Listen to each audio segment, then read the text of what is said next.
A Fox News alert. Breaking news now on the deadly terror attack on the U.S. consulate in Libya.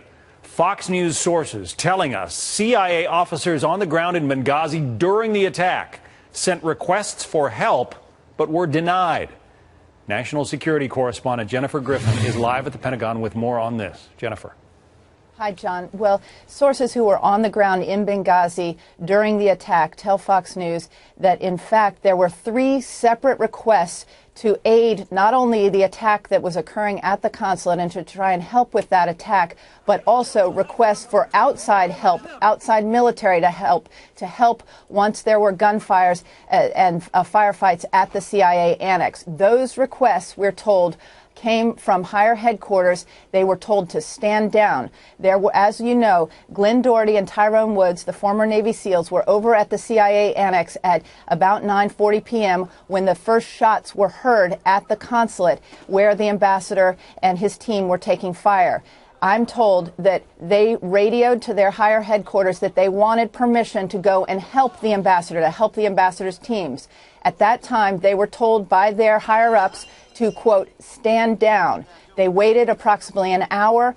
They requested again to send Glenn Doherty, Tyrone Woods, and other members of that team to help out at the consulate. They were again, for a second time, told to stand down. They ignored those orders. They made their way over to the consulate against orders. They helped rescue those who had survived at the consulate. They could not find the ambassador. They made their way back to the CIA annex about 1 mile away at midnight. That is approximately, the firing had started at 9:40 p.m., so that is approximately 2 hours and 20 minutes later. They get back to the CIA annex. They begin taking fire almost immediately. 4 mortars are fired at the compound. During that time, there was no problem with communications, I'm told from sources on the ground. They were in constant radio contact with higher headquarters. They were calling for military support, air support. I've also learned from separate sources that there was at least one special operations unit, most likely Delta Force, that was waiting on standby at Sigonella Air Base, about 480 miles from Benghazi. They could have been at Benghazi in approximately 2 hours. They were part of the Commanders in Extremis Force, a SIF, they're called in the special operations community. They did not take off from Sigonella. Typically, on the ground, when special operations forces are involved in a firefight like this, they can call in air support from what are known as Spectre gunships. These are commonly used by the special operations communities, and sources in Benghazi who were involved in the attack say that no gunships were sent, no help was sent, even though the fighting at the CIA annex went on for more than 4 hours. We're also told that those at the CIA annex took into custody 3 Libyan attackers and were forced to hand them over to the Libyan February 17th forces that came to help at the annex at approximately 4 in the morning.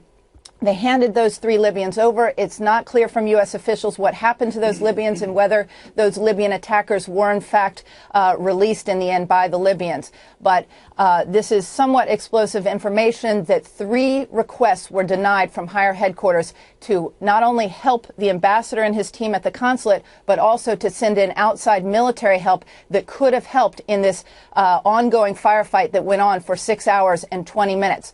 A final point, John, we have confirmed that there were 2 surveillance drones sent over Benghazi. One of them was sent into position. It was already in position over Libya at the time, over eastern Libya. It was positioned shortly after the firing began. It had to be replaced by a second drone later in the evening. So there was always one drone up above sending real-time video back to computers that could be accessed at any of the agencies here in Washington. Anyone with a clearance at CIA, Pentagon, the White House Situation Room, or at the State Department could be tapping into that real-time video from the drones up above Benghazi on that night of September 11th and 12th. John? Jennifer Griffin at the Pentagon with some explosive information there. And so Doherty and Woods, who gave their lives in this attack, tried to rescue the others, in fact, did rescue the others against orders, you're saying, and This thing could have been a lot worse had they not done so. It's just incredible, and so many questions left to answer. Thank you, Jennifer. And John, one final point. Glenn Doherty and Tyrone Woods were killed at 4 a.m. by a mortar shell. That is 6 hours and 20 minutes after the fighting at the consulate began. My source also tells me that one of the team was on the roof with a laser pointer with eyes on the mortar attack team, the Libyan mortar, the people who were shelling.